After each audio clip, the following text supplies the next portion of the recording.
Greetings, dear ones. I am Kryon of Magnetic Service. There are those who would say that the energy of the channel, that is to say of the entity being channeled, comes in too quickly. They would say that a human has to adjust. It should take more time. And they would point to this and say, this is proof that it's not being done correctly. And what they're seeing is truly the shift. There is a paradigm shift that includes your relationship to yourselves, to Spirit, to the Creator, to the things of meditation, of healing, of channeling. There is a quickening of Spirit. And in the process, these things which often took a long time in the past are taking far less time. You might ask, what kind of preparation does my partner do when he is behind the curtains before he comes out? Would there be an intense time of preparation, of exercise, of mentalness, of focus? And the answer is, his preparation is sitting down. That's all. For what he knows is this: if the Creator is inside, there's no reason to call any energy from any other place. And in the chair, for just the moments that he sits, without any exercises, without any deep breathing,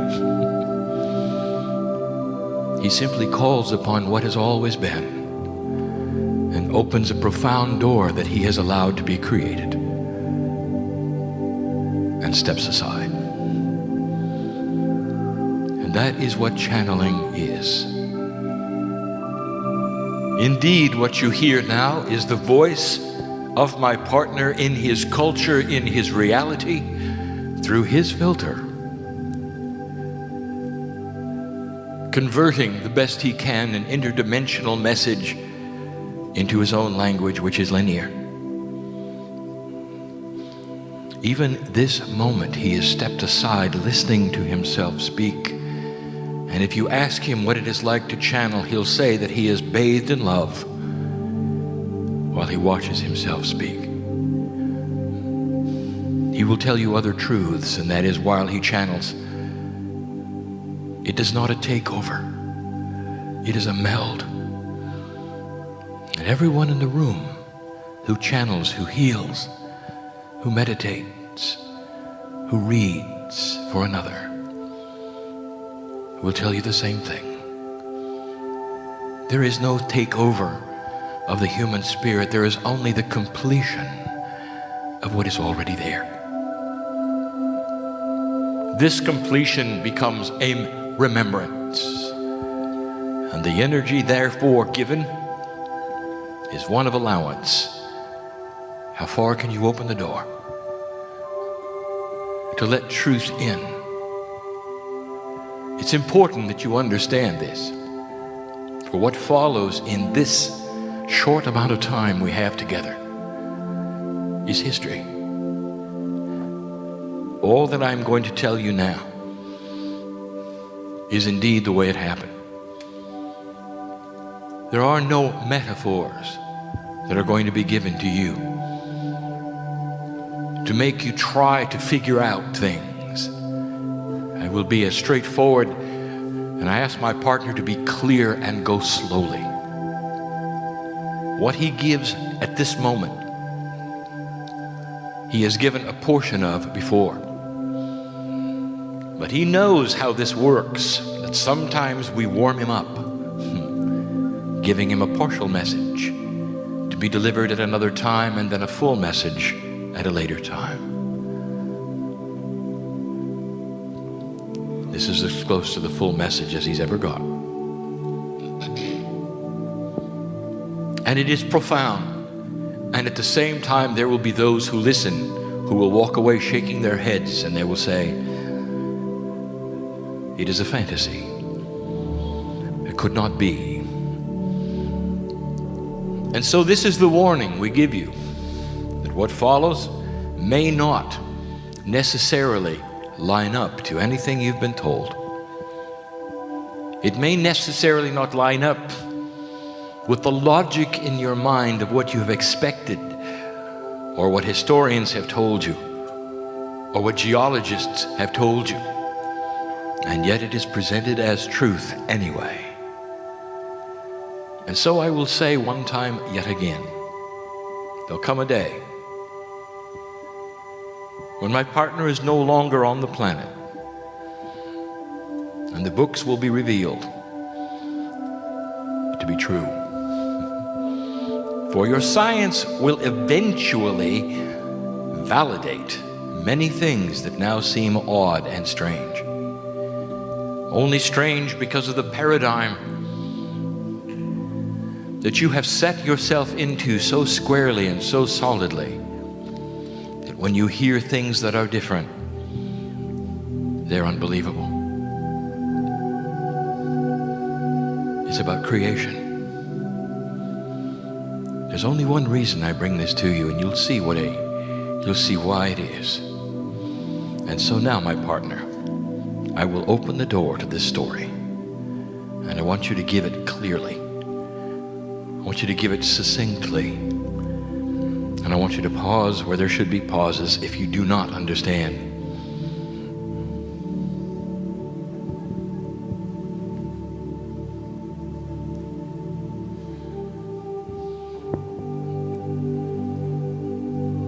Take a look, if you wish,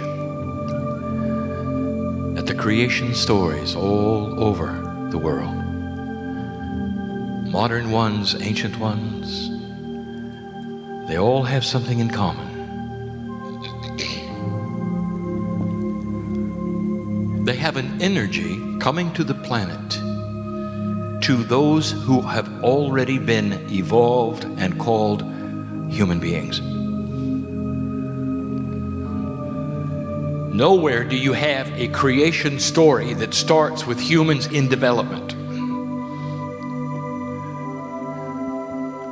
It all happens after they are human beings. An acknowledgement of an evolvement biologically of the human brain to the point at which it can receive the spiritual essence of creation. All of the belief systems on the planet will give you their version of this. But in the metaphors that are given then, you still can see that it starts with a human who is ignorant of God. Somehow, some way, there is the implantation of the essence of something they don't have. The divine energy goes inside, and suddenly they're aware. And in the metaphors that are given over and over, you will see this. There's an ignorance to awareness. There is no time frame given, for it simply happens as it does. You might say it is the beginning of the human-God relationship. And you'd be right. And so we tell you, dear human beings, that all that has been presented regarding that attribute is true, and it is so. Now let us add to it some anthropology. My partner doesn't know what is happening here, for this is part of his presentation tomorrow. But we're going to usurp that and give you the rest of the story.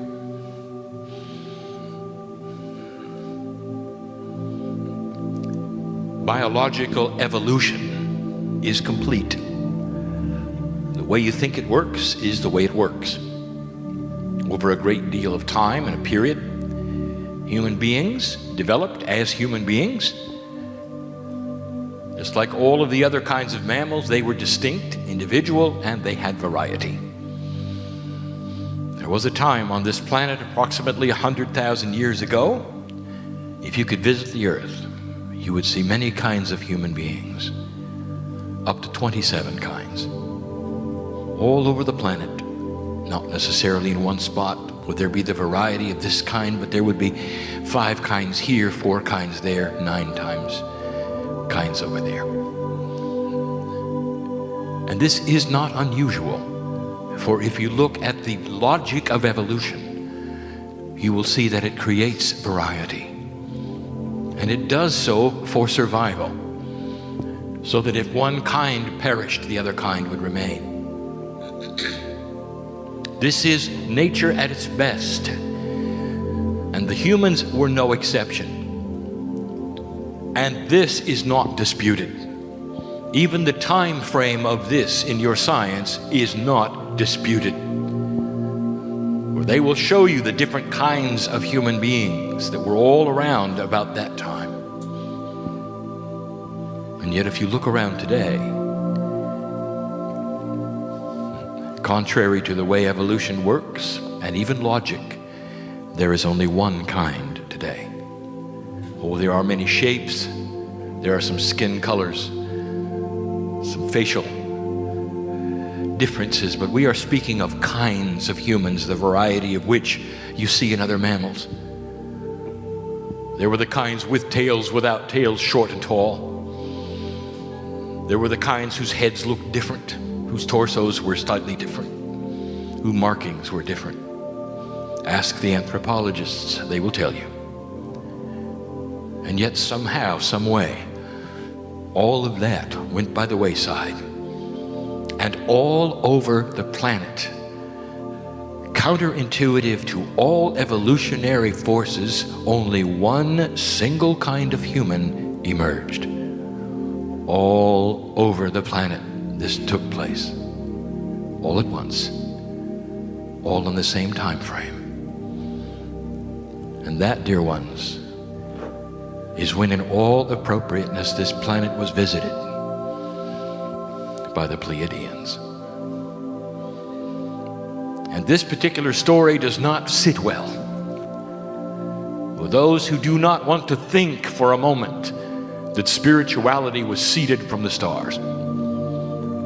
They want it to be the miracle of God who came in a godly form and touched humanity in a certain way and changed them forever. And I will tell you that if that is the metaphor you wish to have, that is fine. For in a sense, that is exactly what took place. But there is a system here. There's a system that is greater and grander than you think. A system that involved a planetary visitation by those from the Seven Sisters. Graduate they were, by tens of thousands of years they were. Intent they were on giving this planet the seed that would change your DNA and awaken humanity to the Creator inside. And that's the way it was done. And they did it worldwide. Over a long period of time, longer than you think. And in the process, they seeded only one kind of human being, the kind that you see now. And all the other varieties passed from the scope of what you see today. For only one kind received the DNA that you now have, that you look at. The human genome, which we described last week. Precious it is, quantum it is, misunderstood it is.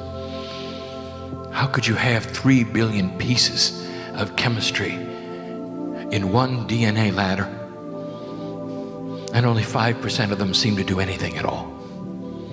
Doesn't that tell you something about what DNA must be different than you think? It's not linear. The chemistry doesn't make sense. Less than 5% creates 23,000 genes. And the rest seemingly does nothing. And I want to tell you what the rest is. For most of it, laying there ready all the time to be imbued with the energy of the Creator. The rest of it is the quantum you. The pieces and parts that are the Akashic record of your lives, of what you call the higher self, of the guides, the angels themselves, the portal that is in you that allows even for channeling. That's what's in your DNA. And it took a long time for this to take place, and it was worldwide. You can look for this. There was a revelation given to my partner, something he didn't know, and he had to see, for this channel to be given in this way this night. And his cells vibrate now with the truth of it and the appropriateness of synchronicity of it all. For just a few days ago, he was in Uluru. And there depicted in the indigenous there were their version of the seven sisters. Presented in a metaphoric way, it said that they flew to the heavens. Clearly, you'll find the same story in Africa. You'll find it in Sweden. You'll find it in Greece. You'll find it in Hawaii. The more you look, the more it is there. At a time when the planet cannot communicate with one another, when communication on a worldwide scale was tens of thousands of years away. And yet it's written on the walls and the caves of the indigenous, all about the seven sisters. Think of this. Is it proof? Is it a coincidence? Do not challenge your logic here. Instead, we ask you to go inside and discern. And we've said this before, and we'll say it again. In all appropriateness, this was done. It was not a conquering energy. Your ancestors are from the stars. Appropriate in love, on purpose. And they're still there. And if there's a policy at all on this free channel, this free planet of choice, we tell you what it is, and that is there is no interference here. There's no interference by angelic forces. There's no interference by those from the stars. You are left alone to vibrate the way you choose, to shift the way you choose, and to vibrate this planet the way you choose. The reason there is so much activity now, the reason I sit before you with this story, is because you have chosen to vibrate higher. And I would like to tell you that there are planets all over this universe who see what you're doing. I'll leave it at that. You think you're alone, you're not. You think what you're doing here in this room, when you hold the light and you leave, you think it is only seen by you or perhaps those neighbors having no concept of the quantumness of your light and how it shines in a quantum way past this solar system.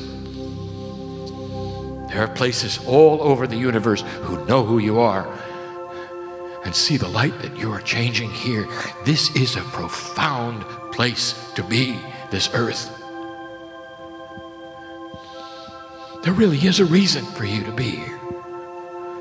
It really is.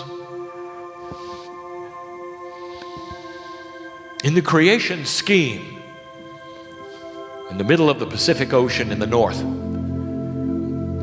it was a huge mountain.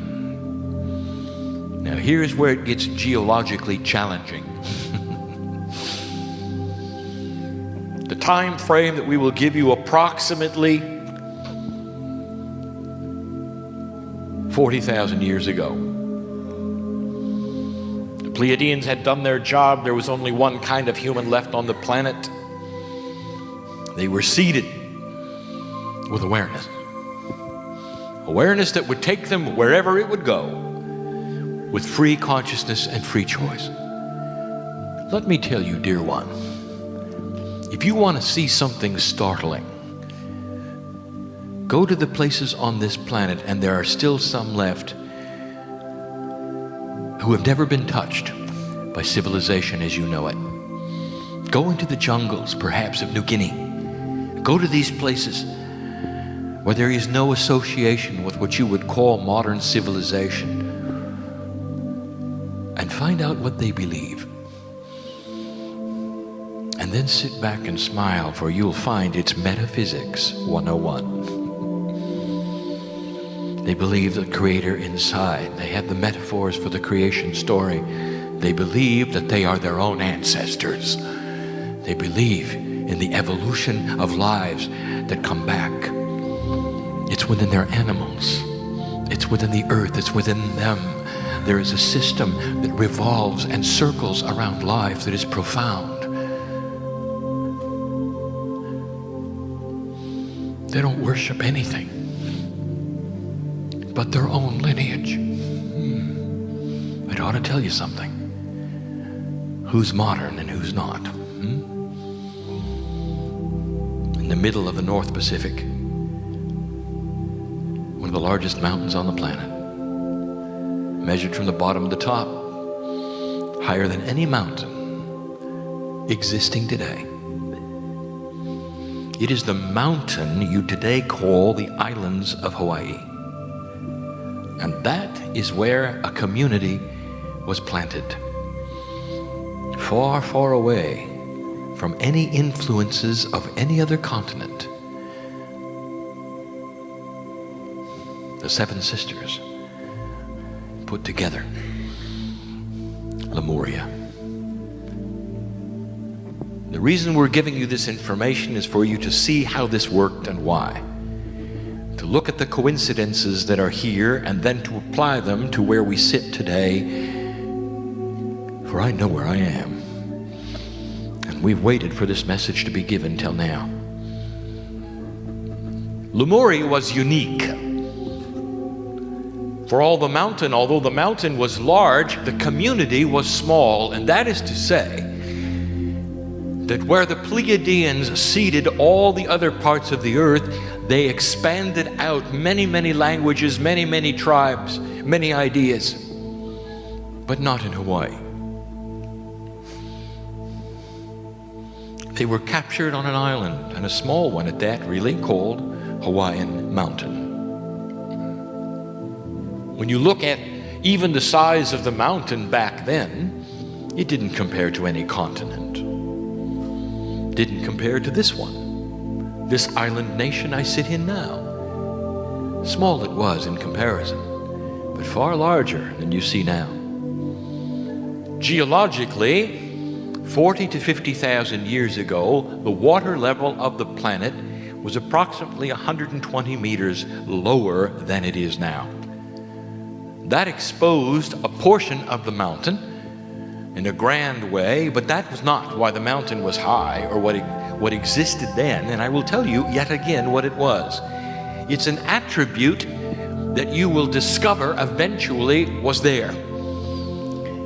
Oddly, this attribute will be proven to geologists as they look at some of the topography on other planets that exist today.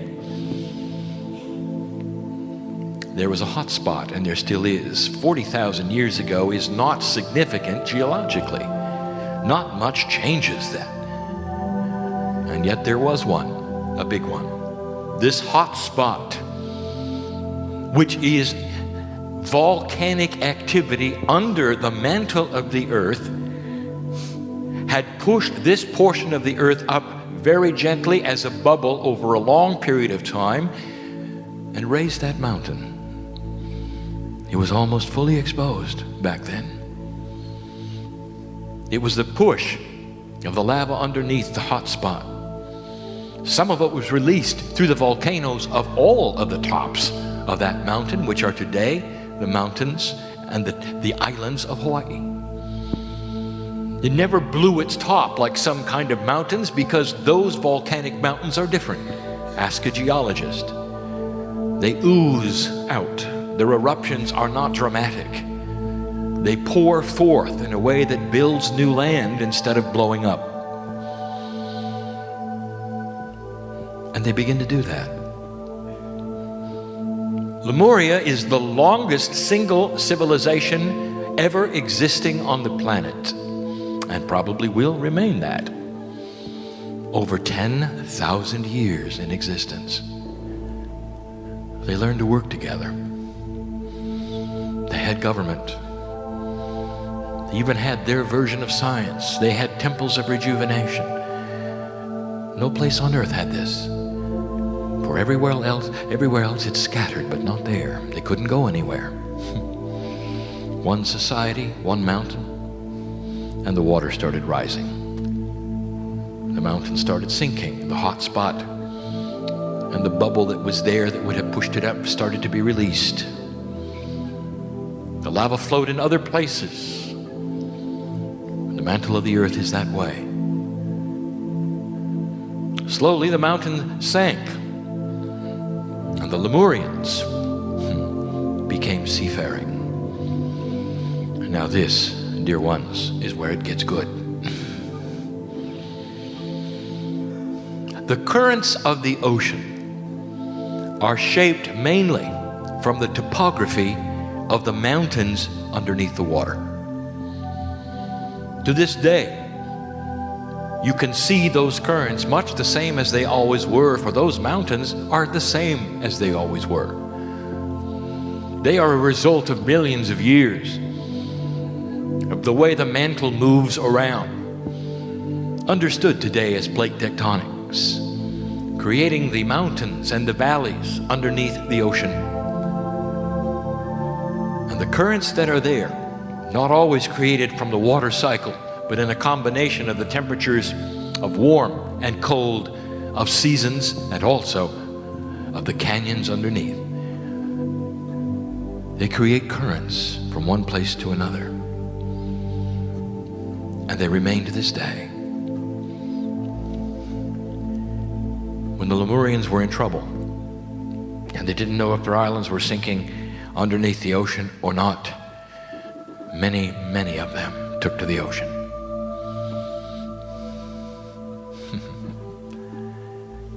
And the currents led them right here. Right here.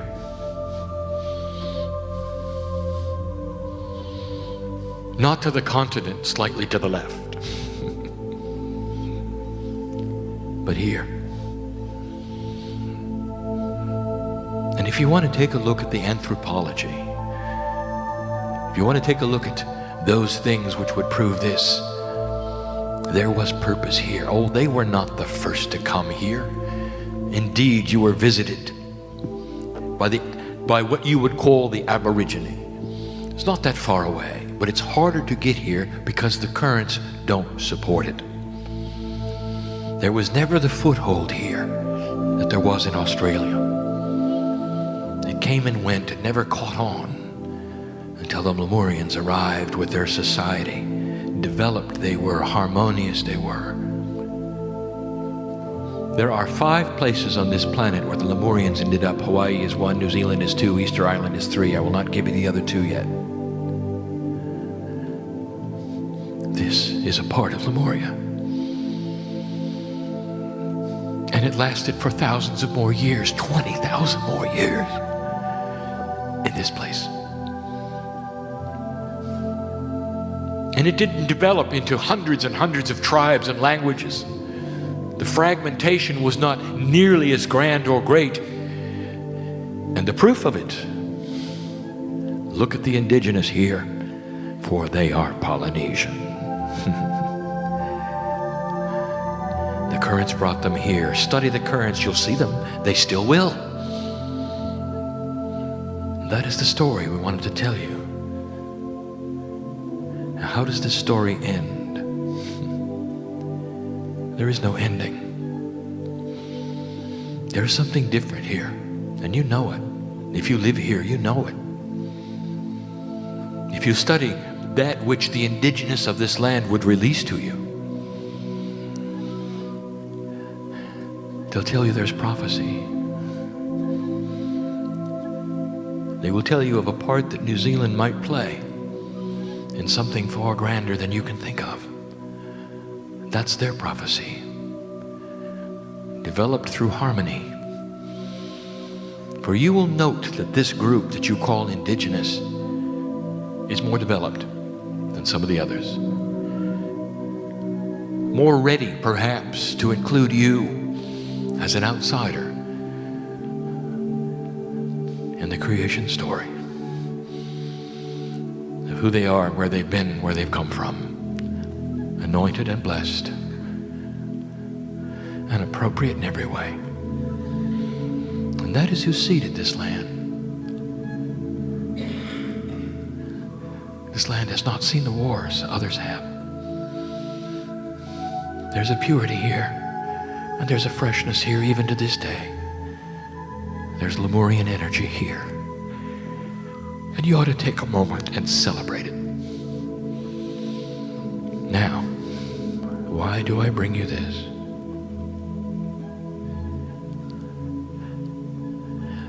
I want you to know who you are. For sitting in the chairs are what are called New Zealanders.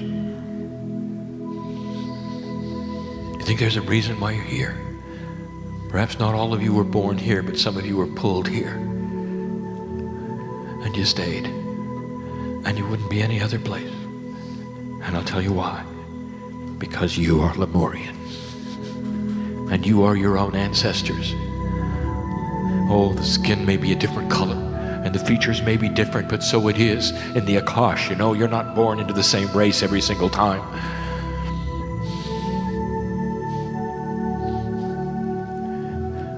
You've always been here. And doesn't it feel like it? When you go and stand on the shore, doesn't it feel like it? Can you remember the journey? No, you can't. But I'll tell you who you are. Lemurian, part of the seeds of the land. Maybe it's time to celebrate it. Profound it is, old soul, that you find yourself in this particular room listening to your own story. Knowing that there is purpose behind your life and that you continue to hold the light and the land that you came to. Precious it is. Appropriate it is that you would find yourself here yet again. And when there comes a time when you pass to the other side of the veil, I will tell you what you're going to do. Because the potentials are there, Lemurian. And you'll say, take me back to New Zealand. And the child would be born yet again to a family of your choice. And here you will be holding the land yet for another generation, because it's what you do. And those who are the oldest of souls will find themselves in a meeting like this, grandly esoteric, perhaps unbelievable, but whose energy is precious, safe, sweet, loving, and accurate. And you can feel it go inside. Challenge yourself. Is it true? Did this happen in this fashion? Could it be that I've always been here? Could it be that I am part of a grander story? Could it be there's something in this place that will happen? There's harmony here. There's sweetness here. It is palatable, and the land speaks of it. And for the rest of you, including my partner, who is not included in this, can you celebrate it as appropriate, as correct? And the answer is yes. And so we are family, are we not? Kryon has never been human.